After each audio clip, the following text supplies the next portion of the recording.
जो हमें दिखाई देता है। डर वह होता है जो हम महसूस करते हैं। मैं हूँ आपका दोस्त चंदू वर्मा और आप सुन रहे हैं इस कहानी को द हॉरर नाइट पॉडकास्ट में। द हॉरर नाइट पॉडकास्ट में आप अपनी कहानियों को बेच सकते हैं मुझे इंस्टाग्राम पर फॉलो करके। मेरी इंस्टाग्राम आईडी है द हॉरर नाइट यूट्यूबर।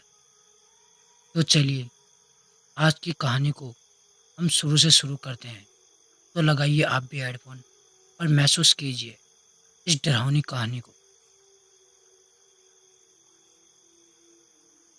कोमल अपने पति बाला के साथ शादी के बाद पहली बार गांव भदोही से रत्नागिरी आई थी। उसका पति बाला वहाँ एक फैक्ट्री में काम करता था। नया नया घर संसार था। पक्का मकान था जिसमें 4 कमरे और रसोई और आगे पीछे जमीन खाली पड़ी थी। इसमें कई रंग बिरंगी फूलों की क्यारियां भी थी। और कोमल के घर के ठीक सामने बहुत पुराना और घना पीपल का पेड़ था। कोमल गांव से आई थी इसलिए उसे यहाँ की भाषा भी समझ में नहीं आती थी। इसलिए पति के काम पर जाने के बाद कोमल अपने घर का दरवाजा बंद करके घर के काम करती रहती थी या फिर सो जाती थी। बाला की ड्यूटी 15 दिन सुबह की रहती और 15 दिन पूरी नाइट की ड्यूटी रहती। उस दिन बाला की ड्यूटी रात की थी। बाला रात 8 बजे खाना खाकर ड्यूटी पर निकल गया और कोमल ने घर के काम निपटाकर बिस्तर लगाया और सो गई। और करीब रात के 1 बजे दरवाजे पर दस्तक हुई। कोमल गहरी नींद में थी इसलिए वो नहीं उठ पाई। फिर कुछ देर के बाद ही आवाज आती है, कोमल चलिए दरवाजा खोलो। कोमल कोमल जागो, सुन रही है क्या? कोमल इतनी रात गए अपने पति की आवाज़ सुनकर हैरत में पड़ जाती है और जल्दी से उठती है। उसने समय देखा तो रात के करीब 1 बजे थे। और कोमल सोचती है फिर इतनी जल्दी वापस कैसे आ गए? हर रोज़ तो ये सुबह 7 बजे आते हैं। हे भगवान, कहीं कुछ हो तो नहीं गया इनको। कोमल ने आशंकित होकर दरवाज़ा खोला। उस सामने उसका पति खड़ा था। कोमल ने जब उसकी आग की तरह जलती हुई लाल लाल आंखों में देखा तो वह पूरी तरह सम्मोहित हो गई। उसका शरीर बिल्कुल निढाल हो गया और कोमल घस खाकर वहीं पर गिर पड़ी। उसे लहरा कर गिरते ही उसके पति ने उसे अपनी गोद में उठाया और उसे लेकर सामने वाले पीपल के पेड़ पर कोमल को उठाए हुए किसी बड़ी छिपकली की तरह चढ़ गया। अतः कोमल ने देखा अब उसके पति की जगह एक बिल्कुल सफेद सा ऊंचा लंबा हैवान खड़ा था। उसके चेहरे पर भयानक 2 जलती हुई आंखें थी जिससे वह कोमल को घूर रहा था। उसके हाथ और पैर लंबे लंबे थे और नाखून और दांत लंबे और नुकीले थे। और कोमल अब पूरी तरह से उसके कब्जे में थी। वह हैवान रात भर कोमल के जिस्म के साथ खेलता रहा। सुबह हुई जब कोमल का पति काम पर से घर वापस आया तो उसे घर का दरवाजा खुला मिला। लेकिन कोमल कहीं पर भी नजर नहीं आ रही थी। उसने पूरा घर छान मारा, कोमल को बहुत बार पुकारा और कुछ भी पता नहीं चला। उसने अड़ोस पड़ोस में कोमल के बारे में भी पूछा तो उन्होंने बताया। जब सुबह उन्होंने दरवाज़ा खोला तो उस वक्त भी कोमल के घर का दरवाज़ा ऐसे ही खुला था। लेकिन उन्होंने कोमल को नहीं देखा और पड़ोसियों की बात सुनकर वह हैरान रह गया। फिर बाला ने कोमल को हर जगह तलाश किया लेकिन कोमल कहीं पर नहीं मिली।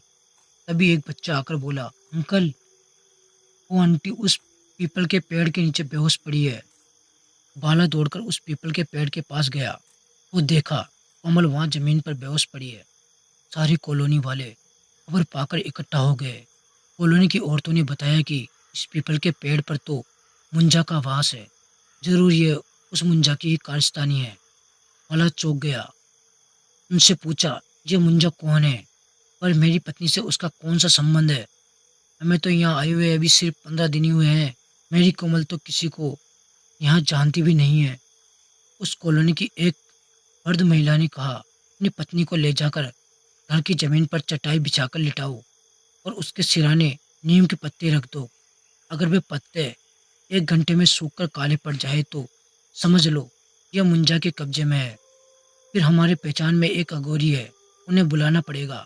और अगर इस लड़की को मुंजा ने नहीं पकड़ा होगा तो पत्ते 1 घंटे के बाद भी ताज़ा और हरे रहेंगे। बालक कोमल को उठाकर अपने घर पर ले गया और चटाई बिछाकर उसे लिटा दिया। तब तक एक पड़ोसन कहीं से नीम के पत्ते ले आई। बाला ने वे ताजा पत्ते कोमल के सिराने रख दिए, लेकिन तभी कोमल अचानक उठकर बैठ गई। सब पड़ोसियों को अपने घर देखकर उसने फटाफट अपने सर पर पल्लू लिया और बाला से पूछा, क्या हुआ जी? हाँ, ये सब लोग हमारे घर पर क्यों आए हैं? बाला ने सब कुछ बताया, पर कोमल को तो कुछ भी याद नहीं आ रहा था। वह बोली, मैं तो कल रात को आपके जाने के बाद चौका बर्तन करके सो गई थी। उसके बाद तो मेरी आंख ही अभी खुली है, आपके आने के बाद। भले थोड़ी देर के लिए ही सही, पर वह नीम के पत्ते कोमल के सिराने पड़े थे। इसलिए जब बाला ने कोमल के सिराने रखा तकिया उठाया, तो वह भी भौचक्का रह गया। वह नीम के ताजा पत्ते पूरी तरह से सूखकर काले पड़ चुके थे। बाला ने कोमल के सामने कोई भी बात नहीं करते हुए उस वृद्ध महिला को जाकर वह सूखे पत्ते दिखाए। तभी वह औरत बोली, तुम कल मेरे साथ ये पत्ते लेकर उस अघोरी के पास चलना, फिर देखते हैं वो क्या कहेंगे। जाओ, तुम अपनी पत्नी से कुछ मत बताना, बस उस पर नजर रखो। बाला ने वैसा ही किया, लेकिन कोमल तो बिल्कुल नॉर्मल बर्ताव कर रही थी। इस पर बाला को भी संतुष्टि हुई। चलो, पत्नी ठीक ही रहे तो अच्छा है। आज रात भी बाला की ड्यूटी थी, पर उसने काम से एक दिन की छुट्टी ले ली थी। रात को 9 बजे कोमल और बाला खाना खाकर सो गए। रात 1 बजे वो गहरी नींद में थे। अचानक कोमल के कानों में आवाज गूंजी, कोमल, कोमल। तभी कोमल नींद में ही बिस्तर से उठी और किवाड़ खोलकर पीपल के प्राचीन पेड़ की तरफ बढ़ गई। इधर रात के 3 बजे बाला की आंख खुली तो बगल में कोमल को न पाकर उसे घर में ढूंढा, उसे आवाज लगाई, लेकिन कोमल का कहीं पर भी अता पता नहीं था। बाला को उस पीपल के पेड़ का ध्यान आया। बाला अपने घर के सामने वाले उस प्राचीन पेड़ के सामने पहुंचा, लेकिन कोमल वहां नहीं थी। बाला उसी पेड़ के नीचे खड़ा रहा और कोमल को कई बार आवाज लगाई, पर कोई जवाब नहीं मिला। तो वह वापस घर की तरफ बढ़ा। कुछ दूरी पर ही गया होगा कि उस पीपल के वृक्ष से कुछ गिरने की आवाज आई। तभी बाला ने अचानक मुड़कर देखा तो वह दंग रह गया। बेहोश कोमल पीपल के वृक्ष के पास पड़ी हुई थी। बाला तुरंत कोमल के पास पहुंचा और उसे गोद में उठाकर घर ले आया। सुबह जब कोमल की नींद खुली तो वह पूरी तरह से नॉर्मल थी, लेकिन बाला को अब पूरी तरह यकीन हो गया कि हो न हो कोमल पर किसी रूह का साया है। वह सुबह उस वृद्ध महिला के घर गया और उसे सारी बात बताई। तो वह बोली, ठीक है, तुम शाम 5 बजे मेरे घर आओ। मैं तुम्हें हमारे अगोरी बाबा के पास लेके चलती हूँ। उस दिन से 15 दिन के लिए बाला की दिन वाली ड्यूटी थी। सुबह 8 बजे बाला काम पर चला गया और 5 बजे लौटकर मुंह हाथ धोए और उस महिला के घर चला गया। वे महिला उसे एक घने जंगल में बनी एक कुटिया में ले गई, जहाँ वह अघोरी साधना कर रहा था। वृद्ध महिला ने सारी बात उस अघोरी बाबा को बताई और वह सूखे नीम के पत्ते भी अघोरी बाबा को दिए। अघोरी ने उन नीम के पत्तों को सूंघते हुए बताया कि कोमल पूरी तरह से मुंजा के बस में हो गई है। बाबा, मुंजा मतलब क्या है? बाला ने पूछा तो अघोरी बाबा ने बताया, मुंजा मतलब एक ब्राह्मण राक्षस होता है। जो ब्राह्मण युवक बिना शादी के मर जाता है, उसे मुक्ति नहीं मिलती है और वो मुंजा बनकर किसी पुराने पीपल पर वास करता है। और जब कोई शादीशुदा स्त्री उसे पसंद आती है तो वह उसे अपनी अवस में अपनी अतृप्त प्यास का शिकार बना लेता है। मुंजा उस स्त्री के साथ सिर्फ 21 दिन सहवास करता है। उसी दौरान वह हर रोज उस स्त्री का खून पीता रहता है, जिस वजह से वह स्त्री बीमार पड़ने लगती है और फिर उस स्त्री की मौत हो जाती है। बाला अघोरी बाबा के कदमों में गिर गया। मेरी कोमल को बचा लो प्लीज, मैं उसे खोना नहीं चाहता। बाबा ने कहा, ठीक है, कल रात मैं तेरे घर आता हूँ, फिर देखते हैं उस मुंजा का क्या करना है। मुंजा बेहद शक्तिशाली होते हैं, उन पर काबू पाना बहुत मुश्किल काम है। फिर भी हम कोशिश करेंगे। अब तुम लोग घर जाओ। कहकर बाबा फिर से साधना में लीन हो गए। अगली सुबह जब बाला की नींद खुली तो कोमल फिर से गायब थी। बाला ने सीधे उस पीपल के पेड़ के नीचे जाकर देखा तो आज भी कोमल वहीं बेहोश पड़ी थी। बाला ने जब कोमल को गोद में उठाया तो कोमल को बहुत तेज बुखार था। बाला पहले उसे कॉलोनी वाले डॉक्टर के पास ले गया। उसके चेकअप के बाद दवाई इंजेक्शन देकर डॉक्टर ने बताया कि कोमल को खून की बेहद कमी हो गई है। इसे पूरा समय बेड रेस्ट और हेल्थी खाने की जरूरत है। अब बाला उस डॉक्टर से क्या कहता कि एक मुंजा ने उसका ये हाल किया है। और बाला कोमल को लेकर अपने घर आ गया। पड़ोसियों से कोमल का ध्यान रखने की देकर बाला काम पर चला जाता है। और जब बाला शाम को काम पर से आया तो देखा कोमल बिल्कुल नॉर्मल थी। उसका बुखार भी उतर गया था और वह गुनगुनाती हुई खाना बना रही थी। बाला को लगा जैसे कोमल कभी तकलीफ में थी ही नहीं। चलो अच्छा हुआ, कोमल अपने आप ही ठीक हो गई। रात को दोनों ने साथ बैठकर खाना खाया। फिर थोड़ी देर इधर उधर की बातें करके सो गए। आज रात बाला ने तय किया था कि वह सारी रात जागकर पहरा देगा। देखते हैं कौन सा मुंजा आता है। रात के करीब 2 बजे बाला ने दरवाजे पर खटखट की आवाज़ सुनी। बाला ने दरवाज़ा खोला तो सामने वही अघोड़ बाबा खड़े थे। सुन लड़के, चल मेरे साथ, हमें अभी शमशान में अनुष्ठान करना होगा। बाला ने बाबा जी की आज्ञा मानकर दरवाज़ा बाहर से साकल चढ़ाकर चला गया। वे थोड़ी दूर ही गया था कि बाबा अचानक से गायब हो गए। बाला तुरंत घर की तरफ भागा। घर पहुंचकर जब उसने दरवाज़ा खोला तो अंदर कोमल नहीं थी। ओह! तो बाबा के बहस में वह शैतान मुंजा ही था। बाला दौड़कर उस पीपल के पेड़ के पास गया।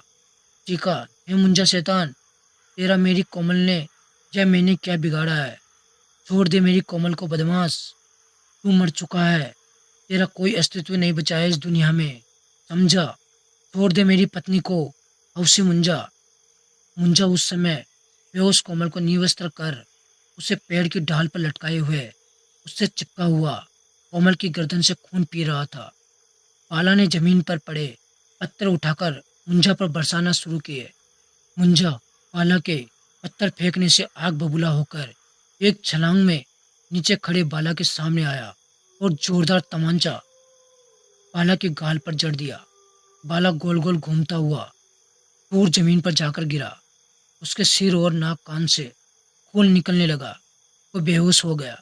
मुंजा फिर से पेड़ पर चढ़कर कोमल से लिपट गया और खून पीने लगा। सुबह जब पड़ोसी जागे तो उन्होंने बाला को और कोमल को पीपल के पेड़ के पास बेहोशी की हालत में देखा तो वहां खड़े सभी लोग घबरा गए। और थोड़ी देर के बाद उन्होंने बाला और कोमल को उठाकर उनके घर ले गए और डॉक्टर को बुलाया। उनके दवा इंजेक्शन करवाए। तब जाके दोनों को होश आया। और तभी बाला ने अपने और कोमल के साथ जो कुछ भी हुआ सब पड़ोसियों को बताया। तो पड़ोसियों ने अघोरी को बुलावा भेजा। अघोरी ने आकर मसान की भस्म अभिमंत्रित करके 2 ताबीज बनाए और कोमल के साथ साथ बाला के भी बाजू में बांध दिए। और बाबा ने बोला, अब जब तक ये ताबीज तुम दोनों के बाजू में बंधे रहेंगे तब तक कोई भी शक्ति तुम्हारे करीब नहीं आ पाएगी। और अघोरी बाबा ये कहकर वहां से चले जाते हैं। और अब बाला और कोमल भी अपने जीवन में खुशी खुशी रहने लगते हैं। तो दोस्तों, कैसी लगी आपको ये कहानी? हमें कमेंट करके ज़रूर बताएं। और अगर आपको ये कहानी अच्छी लगी हो तो प्लीज़ वीडियो को लाइक, शेयर और एक प्यारा सा कमेंट ज़रूर करें। इससे हमें और कहानी बनाने के लिए मोटिवेशन मिलता है। और आप ऐसी कहानियाँ सुनने के लिए चैनल को सब्सक्राइब करके बेल आइकन को प्रेस करें ताकि आपके पास भी सभी वीडियो का नोटिफिकेशन आ सके।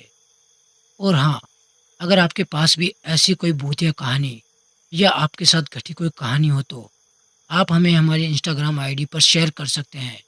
हमारी इंस्टाग्राम आईडी है द हॉरर नाइट यूट्यूबर। तो मिलते हैं एक और ऐसी भूतिया कहानी के साथ। तब तक के लिए धन्यवाद। जय हिंद, जय भारत।